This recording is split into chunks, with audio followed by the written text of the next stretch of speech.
सो हे traders, कैसे हो आप सभी लोग। आई होप आप सारे के सारे बहुत ही अच्छे होंगे। आप मुझे एक बात बताओ, जितने भी लोग ऑप्शंस या फिर इंट्राडे में ट्रेड करते हैं, आप में से कितने लोगों ने अब तक ये चीज़ फेस की है। जब भी आप किसी ट्रेड में एंटर होते हो तो भले ही आपके एंटर होने से पहले मार्केट में कितना भी मोमेंटम रहा हो, लेकिन जैसे ही आप एंटर करते हो उसके बाद मार्केट बहुत स्लोली मूव करता है और धीरे धीरे वो आपके स्टॉप लॉस की तरफ मूव करने के बाद जस्ट आपका स्टॉप लॉस हिट करके वहाँ से बहुत ही स्पीड में आपकी फेवरेबल डायरेक्शन में मूव देता है और सिर्फ कुछ ही कैंडल्स में आपका टारगेट भी हिट कर देता है। मुझे नहीं लगता कि मार्केट में एक भी ऐसा ट्रेडर होगा जिसने आज तक ये चीज़ फेस ना की हो। इवन मैंने भी ये चीज़ बहुत बार फेस की है और अभी भी करता हूँ। रिसेंटली मैंने ये चीज़ कब फेस की थी वो आपको बताता हूँ। तो 14 अक्टूबर को मैंने यहाँ पर एक ट्रेड बनाया था और यहाँ कहीं मेरा स्टॉप लॉस था। तो मेरे ट्रेड में एंटर होते ही थोड़ा बहुत मार्केट मेरे फेवर में मूव किया, लेकिन उसके बाद मार्केट बिल्कुल स्लोली मेरे स्टॉप लॉस की तरफ मूव किया और स्टॉप लॉस हिट करने के बाद इमीडिएटली मेरा टारगेट भी हिट कर दिया। अब भले ही आपको ये मूव छोटा लग रहा हो, जैसे कि 25 पॉइंट का, लेकिन प्रीमियम में ये मूव बहुत ज़्यादा था। और लास्ट टाइम मेरे साथ ऐसा हुआ था 27 अक्टूबर को, जब यहाँ पर मैंने एक ट्रेड बनाया था। यहाँ पर मैंने सिंपली सपोर्ट पर एक कॉल ऑप्शन बाय किया और इस एरिया के आसपास कहीं स्टॉप लॉस रखा और मार्केट जस्ट मेरा स्टॉप लॉस हिट करने के बाद आप देख सकते हो कि कितनी स्पीड में टारगेट की तरफ भागा है। स्पॉट में भले ही ये आपको मूव छोटा दिखे, लेकिन प्रीमियम बहुत अच्छी तरह से मूव किया था। और मार्केट में आप कोई भी सेटअप यूज़ करते हो, ये चीज़ आपने कभी ना कभी ज़रूर फेस की होगी। तो आखिरकार ऐसा होता क्यों है? ऐसा तो है नहीं कि मार्केट की हमारे साथ कोई पर्सनल दुश्मनी है जो कि सिर्फ और सिर्फ हमारा स्टॉप लॉस हिट करवाना चाहता हो। हालांकि जब भी ऐसा मेरे साथ होता है या किसी के भी साथ हो, लगता तो यही है कि मार्केट की हमसे कोई पर्सनल दुश्मनी है, तभी हर बार हमारा स्टॉप लॉस हिट करने के बाद इमीडिएटली बहुत स्पीड में टारगेट दे देता है। लेकिन एक्चुअल में इसके पीछे का एक रीज़न होता है जो कि हम इस वीडियो में डिस्कस करेंगे। तो मार्केट में आपके साथ ऐसा होने का एक सिंपल सा रीज़न है, वो है लिक्विडिटी स्वीप। तो सबसे पहले हम इस टर्म को क्लियर कर लेते हैं कि आखिरकार ये लिक्विडिटी स्वीप होता क्या है।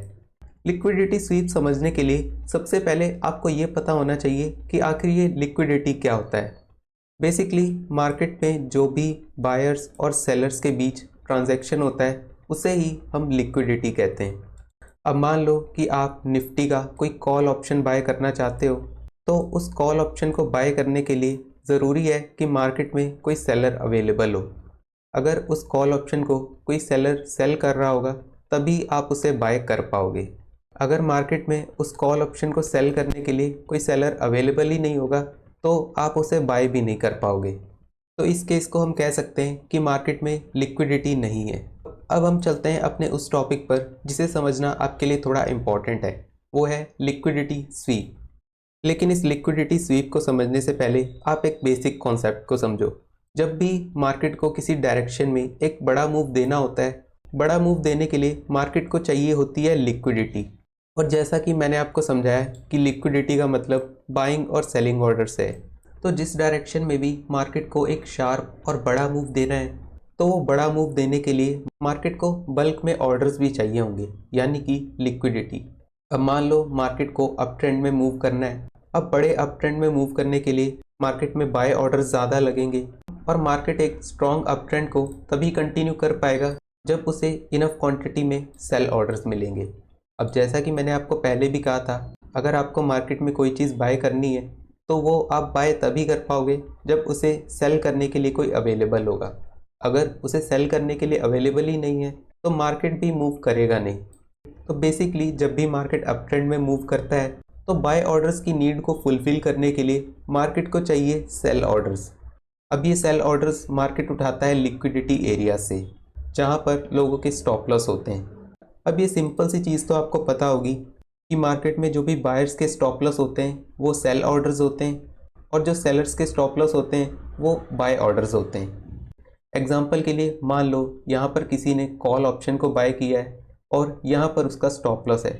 तो स्टॉप लॉस का सिंपल सा मतलब यही है कि यहाँ पर कॉल ऑप्शन का सेल ऑर्डर अवेलेबल है।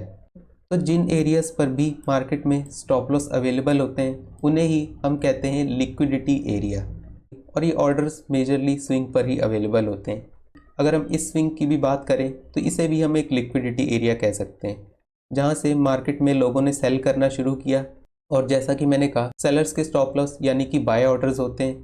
तो यहाँ से जब भी किसी ने सेल किया होगा तो यहाँ पर बाय ऑर्डर का एक स्टॉप लॉस लगा होगा, तो जब भी बाय ऑर्डर का स्टॉप लॉस लगा तो मार्केट यहाँ से बाइंग की तरफ मूव किया। तो अब तक मैंने आपको बताया कि लिक्विडिटी क्या होता है और इन लिक्विडिटी एरियाज़ को आप कैसे आइडेंटिफाई कर सकते हो। तो अब मैं आपको बताता हूँ कि ये लिक्विडिटी स्वीप एग्जैक्टली में मार्केट में काम कैसे करता है। अब जैसा कि मैंने आपको कहा, अगर मार्केट अप ट्रेंड में मूव कर रहा है, अगर उसे इस मूव को कंटिन्यू रखना है तो मार्केट को इनफ क्वांटिटी में सेल ऑर्डर्स भी चाहिए होंगे। तो इन सेल ऑर्डर्स की नीड मार्केट इस तरह से फुलफ़िल कर सकता है, या तो मार्केट में जो पहले से ही बायर्स अवेलेबल हैं उन सब का स्टॉप लॉस खाए तो वहाँ पर उसे सेल ऑर्डर्स मिल जाएंगे, या फिर मार्केट ट्रैप जैसा कोई सिनेरियो क्रिएट करे जिससे कि लोग मार्केट में सेल करने की ट्राई करें, वहाँ पर भी मार्केट को सेल ऑर्डर्स मिल जाएंगे। मान लो मार्केट ने ऐसा कुछ क्रिएट किया जिससे कि यहाँ पर जो ऑलरेडी पोजीशन में बैठे हैं उनके स्टॉप लॉस होंगे। अब यहाँ से मार्केट थोड़ा मूव किया है तो यहाँ पर भी कुछ बायर्स आए होंगे, और जब मार्केट ने ऐसा कुछ लोअर लो बनाने की ट्राई की है तो यहाँ पर भी कुछ लोगों ने सेल करने की ट्राई की होगी। तो इन तीन एरियाज़ पर मार्केट में सेल ऑर्डर्स अवेलेबल हो गए। तो इस एरिया पर अब मार्केट को इनफ क्वांटिटी में सेल ऑर्डर्स मिल चुके हैं, यानी कि इनफ क्वांटिटी में मार्केट को लिक्विडिटी मिल चुकी है एक बड़ा मूव देने के लिए। तो जो लोग भी मार्केट में बड़ा पैसा लगाना चाहते हैं उन्हें बड़ी क्वांटिटी में सेल ऑर्डर्स मिल गए। तो इस कंडीशन में क्या होता है कि मार्केट थोड़ा नीचे आता है, इन सब के स्टॉप लॉस ऑर्डर उठाता है, और स्टॉप लॉस ऑर्डर उठाने के बाद एक बहुत ही स्ट्रॉन्ग रिजेक्शन कैंडल बनाता है। देन यहाँ से मार्केट एक शार्प मूव देना शुरू करता है। तो मार्केट ने जो ये लास्ट मूवमेंट पर एक रिजेक्शन दिखाया है सारे स्टॉप लॉस ऑर्डर्स खाने के बाद, इसे ही हम लिक्विडिटी स्वीप बोलते हैं। अब ये सब चीज़ मैं आपको चार्ट्स पर भी समझाऊंगा, उससे पहले आपको थोड़ी थ्योरी क्लियर होनी चाहिए। आई होप आपको इस लिक्विडिटी स्वीप का मतलब अच्छे से क्लियर हो चुका होगा। तो मार्केट के जिन एरियाज़ पर भी लिक्विडिटी अवेलेबल होती है उन्हें भी हम दो पार्ट्स में डिवाइड कर सकते हैं। एक है support and resistance based liquidity, और दूसरा supply and demand zone based liquidity. अब बहुत लोगों को लगता है कि सपोर्ट, रेजिस्टेंस और सप्लाई डिमांड दोनों सेम चीज़ें हैं, लेकिन ऐसा बिल्कुल नहीं है। सपोर्ट, रेजिस्टेंस और सप्लाई डिमांड में फ़र्क होता है। लेकिन इस वीडियो में हम लिक्विडिटी स्वीप की बात कर रहे हैं, और लिक्विडिटी स्वीप होती है support and resistance based liquidity पर। इसलिए इस वीडियो में हम इस फर्स्ट टाइप के एरिया को ही डिस्कस करेंगे। अगर मैं सेकेंड टाइप डिस्कस करूँगा तो ये वीडियो बेकार में बहुत लंबी भी हो जाएगी और आपको कन्फ्यूज़न भी होगी। तो नेक्स्ट वीडियो में मैं आपको सप्लाई और demand zone based liquidity area समझाऊंगा, तब हम इस पर डिटेल में बात करेंगे। तो मुद्दे की बात करते हैं कि आपको लिक्विडिटी स्वीप पर एग्जैक्टली ट्रेड लेना कैसे है। सबसे पहले तो आपको ये पता होना चाहिए कि मार्केट में लिक्विडिटी स्वीप होता कैसे है, जिससे कि आप कह सकते हो आपको मार्केट में थोड़ा कंफर्मेशन मिले कि इस एरिया पर मार्केट में लिक्विडिटी स्वीप हुई है और यहाँ पर हमें ट्रेड मिल सकता है।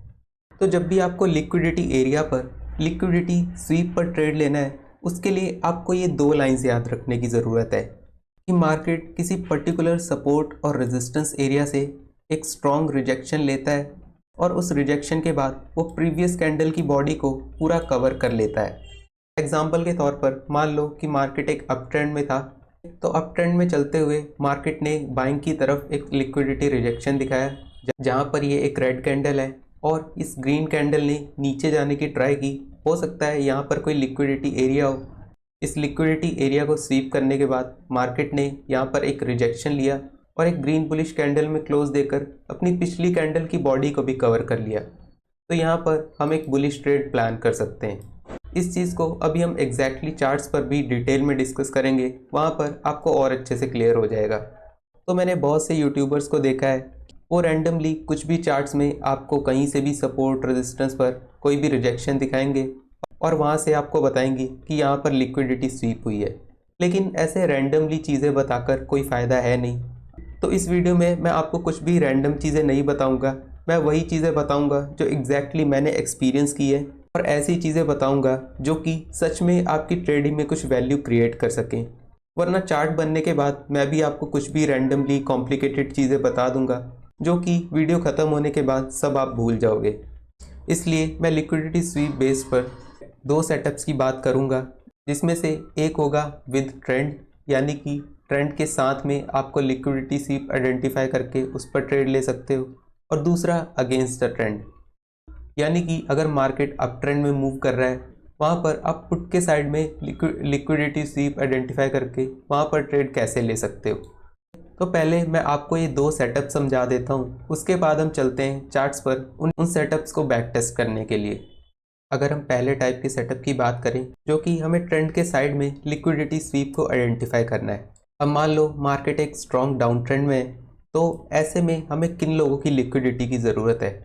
अब मार्केट में सेलिंग साइड बड़ा मूव कंटिन्यू रखने के लिए मार्केट को बाइंग ऑर्डर्स की ज़रूरत है, और ये मैं आपको पहले भी बता चुका हूँ। बाइंग ऑर्डर्स की नीड पूरा करने के लिए या तो मार्केट पहले से बैठे लोगों के स्टॉप लॉस हंट करने की कोशिश करेगा, या फिर लोगों को अलग से इनवाइट करेगा कि वो मार्केट में बाय करें, और जब मार्केट में बाइंग ऑर्डर्स अवेलेबल होंगे तब मार्केट उन सबके ऑर्डर्स खा के अगेन अपनी डायरेक्शन में मूव देगा। जैसे कि मान लो मार्केट डाउन ट्रेंड में था और यहाँ पर मार्केट थोड़ा ऊपर की तरफ मूव करता है और कुछ इस तरीके से एक हायर हाई बनाने की ट्राई करता है। अब जब मार्केट हायर हाई बनाने की ट्राई कर रहा है, यहाँ पर जो सेलर्स के बाइंग ऑर्डर्स अवेलेबल हैं, तो यहाँ पर कुछ लोगों ने सेल करने का ट्राई किया, यहाँ पर भी बाइंग एसएल ऑर्डर अवेलेबल है, और कुछ लोग यहाँ पर हायर हाई का पैटर्न देखकर बाय करने की कोशिश करेंगे। तो यहाँ पर मार्केट को लिक्विडिटी मिल गई, और उसके बाद एग्जैक्टली इस एरिया पर ये वाली कंडीशन जब फुलफिल होगी, रिजेक्शन के साथ साथ मार्केट प्रीवियस कैंडल की बॉडी को कवर करेगा, देन यहाँ से मार्केट में हमें एक शार्प फॉल देखने को मिलेगा। तो ये एक सेटअप है ट्रेंड के साथ में लिक्विडिटी को आइडेंटिफाई करके उन सब की लिक्विडिटी को हंट करना। और यही सेम चीज़ होती है जब मार्केट अप ट्रेंड में होता है, उस केस में हम लोअर लो बनने का ट्राई करते हैं, और ऐसा ही कुछ सिनेरियो मैंने आपके साथ पहले भी डिस्कस किया था। तो इस सेटअप को आइडेंटिफाई करना ज़्यादा मुश्किल है नहीं, बस आपको ट्रेंड का पता होना चाहिए और लिक्विडिटी एरिया का पता होना चाहिए। इसके अलावा एक कंडीशन ये भी है कि ऐसे रिजेक्शन तो आपको बहुत देखने को मिलेंगे, लेकिन ये हायर हाई और लोअर लो वाली कंडीशन फुलफिल होना ज़रूरी है। ऐसा होने से क्या होता है कि मार्केट में स्टॉप लॉस क्रिएट हो जाते हैं, और जब मार्केट के पास स्टॉप लॉस होते हैं तो उस डायरेक्शन में वो बहुत ही शार्प मूव देता है। अब देखो, जब मार्केट यहाँ पर भी लोअर लो बना रहा था, स्टॉप लॉस तो यहाँ पर भी अवेलेबल थे, लेकिन यहाँ पर होता क्या है कि बहुत ज़्यादा स्टॉप लॉस अवेलेबल ना होने के कारण मार्केट उतना शार्प मूव देता नहीं है। तो जब मार्केट ऐसा हायर हाई या लोअर लो वाला पैटर्न बनाएगा तो मार्केट में दो जगह पर स्टॉप लॉस अवेलेबल होंगे, प्लस यहाँ पर मार्केट को लिक्विडिटी स्वीप मिल गया, और लिक्विडिटी को स्वीप करने के बाद यहाँ से मार्केट इन स्टॉप लॉस को भी हिट करेगा, और जब ये स्टॉप लॉस हिट होंगे तो मार्केट बहुत तेज़ी से मूव करेगा, जिससे कि आपको प्रीमियम में बहुत अच्छा स्पाइक देखने को मिलता है। और ये चीज़ मैं आपको एक वीडियो में बहुत डिटेल में समझा चुका हूँ। इसके अलावा अगर हम अगेंस्ट ट्रेंड के सेटअप की बात करें, उसमें है आपके M&W पैटर्न सेटअप।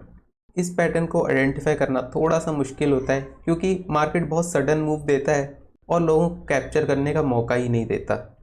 इसमें मार्केट एक लाइन में बहुत स्पीड में ऊपर की तरफ या फिर नीचे की तरफ मूव करेगा, देन यहाँ पर एक रिट्रेसमेंट दिखाएगा। अब ये रिट्रेसमेंट भी शार्प होता है, फिर धीरे धीरे मार्केट इस तरीके से मूव करेगा, देन यहाँ पर मार्केट अगेन एक रिजेक्शन लेगा। इस एरिया पर मार्केट क्या करेगा, यहाँ ऊपर जाने की ट्राई करेगा और यहाँ से रिजेक्शन लेकर अपनी पिछली कैंडल की बॉडी को ही कवर कर लेगा। उसके बाद यहाँ से भी हमें एक शार्प मूव देखने को मिल सकता है। लेकिन आप कहोगे ऐसा तो बहुत बार होता है, मार्केट अप ट्रेंड में भी मूव कर रहा है तो ऐसे रेजिस्टेंस बनाकर ऊपर की तरफ निकल जाता है। तो मार्केट इस रेजिस्टेंस को ब्रेक करके ऊपर तब निकलता है जब हम मार्केट को थोड़ा डेवलप होने का मौका देते हैं। मान लो मार्केट ऐसा कुछ मूव कर रहा था और यहाँ पर रिट्रेसमेंट लेने के बाद अब मार्केट थोड़ा टाइम पास कर रहा है, देन यहाँ से निकल सकता है। लेकिन इतना टाइम हम मार्केट को देंगे ही नहीं। यहाँ पर मार्केट हार्डली 2 से 3 कैंडल लेगा दोबारा से आपके रेजिस्टेंस एरिया आने पर, और वह ऐसी कुछ लिक्विडिटी स्वीप वाली कंडीशन क्रिएट कर देगा। अब देखो, जो ये दो सेटअप मैं आपके साथ डिस्कस कर रहा हूँ, ये मेरी पर्सनल चॉइस है जो कि मैंने अपने एक्सपीरियंस से सीखे हैं।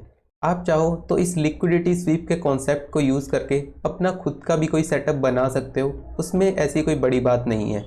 तो तो अगर हम अपने फर्स्ट सेटअप की बात करें, यहाँ पर मार्केट एक गैप के साथ में ओपन होता है और ट्रेंड के साथ में ही कुछ सपोर्ट एक्टिविटी क्रिएट करता है। जैसे कि यहाँ पर आप देख सकते हो कि मार्केट ने एक सपोर्ट बनाया। जैसा कि मैंने आपको विद ट्रेंड वाले सेटअप में एक कंडीशन बताई थी कि मार्केट सपोर्ट के साथ साथ कुछ लोअर लो वाली एक्टिविटी क्रिएट कर सके ताकि मार्केट में स्टॉप लॉस क्रिएट हो जाए, जो कि यहाँ पर हुआ भी। और इस सपोर्ट के पास से मार्केट ने रिजेक्शन भी लिया, प्लस अपने प्रीवियस कैंडल की पूरी बॉडी को ही एनगल्फ कर लिया। तो यहाँ पर हम एक ट्रेड प्लान कर सकते थे, जो कि बहुत ज़्यादा मूव किया नहीं। हो सकता है कुछ लोगों ने इसमें स्टॉप लॉस एक्सेप्ट किया हो या फिर कॉस्ट टू कॉस्ट निकल गए हों। अगर हम चलें अपने सेकंड सेटअप की तरफ, तो यहाँ पर अगर आप देखो, मार्केट एक क्लीन अप ट्रेंड में था और ट्रेंड के साथ ही मार्केट ने इस रेजिस्टेंस को ब्रेक करने के बाद एक अच्छी सपोर्ट एक्टिविटी दिखाई है। और जब मार्केट अगेन इस सपोर्ट पर आया तो यहाँ पर मार्केट ने रिजेक्शन के साथ साथ अपनी पिछली कैंडल की बॉडी को भी कवर कर लिया। तो यहाँ पर भी हम एक ट्रेड प्लान कर सकते थे और यहाँ पर हमें अच्छा मूव। आई नो आपको लग रहा होगा कि मैंने यहाँ पर अपना रूल ब्रेक कर दिया है, लेकिन एक्सपीरियंस के साथ साथ आप ये चीज़ें सीख जाते हो। पर डोंट वरी, अगर आपको इसे कंसीडर नहीं करना है तो इसे अवॉइड कर सकते हो। अब यहाँ पर अगर आप देखो, मार्केट में यहाँ पर एक अच्छा रेजिस्टेंस एरिया था। मार्केट चाहता तो यहाँ पर एक ट्रेड दे सकता था। यहाँ पर मार्केट हायर हाई बनाने की ट्राई कर रहा था। अगर यहाँ कहीं से हमें रिजेक्शन देखने को मिलता और इसकी बॉडी को पूरा कवर कर लेता तो यहाँ से भी हमें ट्रेड मिल सकता था, लेकिन उस तरह का मार्केट ने यहाँ कुछ क्रिएट नहीं किया। उसके बाद हमारी कंडीशन फुलफिल होती है यहाँ पर। जैसा कि आप देख सकते हो, मार्केट एक डाउन ट्रेंड में मूव कर रहा था और यहाँ से मार्केट ने एक हायर हाई बनाने का ट्राई किया और एग्जैक्टली इस एरिया से मार्केट ने रिजेक्शन लेकर इस पूरी कैंडल को कवर कर लिया। यहाँ पर भी हम एक डाउन साइड का ट्रेड प्लान कर सकते थे। यहाँ पर भी कुछ ऐसा ही था, मार्केट एक डाउन ट्रेंड में मूव कर रहा था और यहाँ पर एक रेजिस्टेंस एरिया था और रेजिस्टेंस एरिया के पास से मार्केट ने रिजेक्शन लिया और इन्वर्टेड हैमर कैंडल के साथ अपनी पिछले कैंडल की बॉडी को ऑलमोस्ट कवर कर लिया। हो सकता है यहाँ पर मार्केट काफ़ी देर तक कंसोलिडेट किया है और प्रीमियम में आपका स्टॉप लॉस भी हिट कर दिया हो। ऐसा ही कुछ यहाँ भी हुआ। मार्केट एक क्लीन डाउन ट्रेंड में था और ऐसा मूव करने के बाद मार्केट एक डब्ल्यू पैटर्न बनाने की ट्राई करता है और डब्ल्यू पैटर्न बनाने के बाद मार्केट इस एरिया से एक रिजेक्शन लेता है और अपनी पिछली कैंडल की बॉडी को कवर करके एक अच्छी रिजेक्शन कैंडल के साथ क्लोज देता है। तो यहाँ पर भी हमें एक अच्छा ट्रेड मिल सकता था। उसके बाद आता है हमारा अगेंस्ट द ट्रेंड सेटअप। अब यहाँ पर मार्केट एक वन साइडेड मूव दे रहा था। यहाँ पर मार्केट थोड़ा रिट्रेसमेंट लेता है और अपने रेजिस्टेंस की तरफ मूव करता है। अब इस रेजिस्टेंस तक पहुँचते हुए मार्केट बहुत ज़्यादा डेवलप नहीं हुआ है। ऐसे सेटअप में अगर मार्केट सिर्फ एक पिन बार कैंडल भी बना देता है तब भी मैं उस पर ट्रेड लेना पसंद करता हूँ। खैर, यहाँ पर तो आपको एक सेफ सेटअप मिल गया जिससे कि मार्केट ने रिजेक्शन लेकर अपनी पिछली कैंडल को एनगल्फ कर लिया। यहाँ पर हम एक पुट का ट्रेड प्लान कर सकते थे। यहाँ पर भी मार्केट एक अच्छे डाउन ट्रेंड में था और ये रहा मार्केट का रेजिस्टेंस और मार्केट ने एक हायर हाई के साथ रिजेक्शन दिखाया, जिसे कि अगर हम ट्रेड करते तो यहाँ पर हमारा स्टॉप लॉस चला जाता। इसके अलावा अगर आप इस चार्ट में देखो तो मार्केट ने वन साइडेडली अप ट्रेंड में मूव किया और इस रेजिस्टेंस के पास से एक स्ट्रॉन्ग रिजेक्शन लेके पिछली कैंडल की बॉडी को कवर कर लिया। तो यहाँ पर भी हम एक ट्रेड बना सकते थे। तो इस सेटअप पर भी लगभग हमारी सारी कंडीशन फुलफिल हुई हैं। मार्केट ने अपने सपोर्ट लेवल से एक अच्छा रिजेक्शन दिखाकर पिछली कैंडल की बॉडी को बहुत ही अच्छे से कवर किया और यहाँ पर भी हमें एक अच्छा मूव देखने को मिला। यहाँ पर अगर हम इस सेटअप को देखें, जब मार्केट ने यहाँ अच्छे से कंसोलिडेट करने के बाद एक ब्रेकआउट दिया तो बहुत लोग यहाँ पर एंटर हुए होंगे और जब मार्केट वापस से इसे रिटेस्ट करने आया तो जिन लोगों का भी इस एरिया के आसपास स्टॉप लॉस था उन सबको मार्केट ने निकाला और उनकी लिक्विडिटी हंट करके एक बहुत ही अच्छा बुलिश कैंडल बनाया, जिसने कि पिछले कैंडल की बॉडी को पूरा कवर कर लिया और यहाँ पर भी हमें एक अच्छा ट्रेड देखने को मिला। उसके अलावा यहाँ पर भी आप देख सकते हो हमें काफ़ी अच्छा ट्रेड मिला। यहाँ पर मार्केट एक क्लीन डाउन ट्रेंड में था। पहले मार्केट ने यहाँ पर रेजिस्टेंस बनाया, प्लस इस स्विंग पर मार्केट ने उस रेजिस्टेंस को कंफर्म किया और थर्ड टाइम जब मार्केट ने यहाँ आने की ट्राई की तो यहाँ से अच्छा रिजेक्शन और कैंडल कवरेज देखने को मिला। तो यहाँ पर भी हमारा एक ट्रेड बन सकता था। ऐसा ही कुछ हमें इस एरिया पर देखने को मिला था। अब बहुत लोगों को लगेगा कि मार्केट ने यहाँ से रिजेक्शन तो लिया है लेकिन अपने इस कैंडल की बॉडी को कवर नहीं किया है। तो यहाँ पर भले ही इस कैंडल की बॉडी को कवर नहीं किया, लेकिन उस टाइम इसने प्रीमियम चार्ट में इस बॉडी को बहुत ही अच्छे से कवर किया था, जो कि फ़िलहाल तो अभी मैं आपको नहीं दिखा सकता, इसलिए यहाँ पर भी मेरा एक ट्रेड बन सकता था। अब ये ट्रेड तो बहुत ही सिंपल है। मार्केट एक बड़ा गैप अप ओपन देता है, मार्केट ने यहाँ पर एक स्विंग बनाया, प्लस धीरे धीरे उस स्विंग के पास आके एक बहुत ही अच्छा रिजेक्शन शो किया, तो यहाँ पर भी हमारा एक ट्रेड बन सकता था। इसके बाद अगर आप यहाँ पर देखो, मार्केट एक क्लीन अप ट्रेंड में था। यहाँ पर मार्केट ने थोड़ा पुल बैक लेके एक सपोर्ट एक्टिविटी दिखाई और एग्जैक्टली इस एरिया पर जहाँ पर मार्केट ने पहले रिजेक्शन लिया था, यहीं से मार्केट ने दोबारा रिजेक्शन लेके अपनी पिछली कैंडल के बॉडी को, यहाँ पर भी हमारा एक ट्रेड बन सकता था जिसमें कि हमारा स्टॉप लॉस हिट हुआ है। देन यहाँ पर अगेन एक क्लीन अप ट्रेंड के बाद मार्केट ने यहाँ पर कुछ सपोर्ट एक्टिविटी दिखाई, जहाँ पर मार्केट ने पहले रिजेक्शन लिया था उस एरिया के आसपास मार्केट ने एक लोअर लो बनाने की कोशिश की और यहाँ से लिक्विडिटी लेकर मार्केट यहाँ से ऊपर मूव किया, और यहाँ पर तो हमारा एक क्लियर कट ट्रेड है। जैसे कि यहाँ पर मार्केट ने एक क्लीन डाउन ट्रेंड के बाद इस रेजिस्टेंस के पास हायर हाई बनाने की कोशिश की, जिसकी वजह से नीचे स्टॉप लॉस भी क्रिएट हुए, प्लस इस रेजिस्टेंस से हमें एक बहुत अच्छा रिजेक्शन देखने को भी मिला, तो यहाँ पर भी हमारा एक ट्रेड बन सकता था। उसके अलावा यहाँ पर भी मार्केट सुबह से एक क्लीन डाउन ट्रेंड में था और इस रेजिस्टेंस के पास से मार्केट ने एक हायर हाई बनाने की कोशिश की और उस रेजिस्टेंस के पास से ही एक रिजेक्शन मिला और हमारी सारी कंडीशन भी फुलफ़िल हो गई, तो यहाँ पर भी हमारा ट्रेड बन सकता था। यहाँ पर मार्केट के प्रीवियस डे का एक इम्पॉर्टेंट रेजिस्टेंस लेवल था, जहाँ पर कि मार्केट ने हायर हाई बनाने की कोशिश की और मार्केट को यहाँ से अच्छा खासा रिजेक्शन मिला और पिछली कैंडल की बॉडी को भी कवर किया, तो यहाँ पर भी हमारा एक ट्रेड बन सकता है। उसके बाद यहाँ पर भी हमारा एक क्लियर कट ट्रेड था, जहाँ से कि मार्केट ने इस रेजिस्टेंस के पास से एक रिजेक्शन लिया और कैंडल की बॉडी को कवर किया, तो यहाँ पर भी हमारा एक ट्रेड बन सकता है।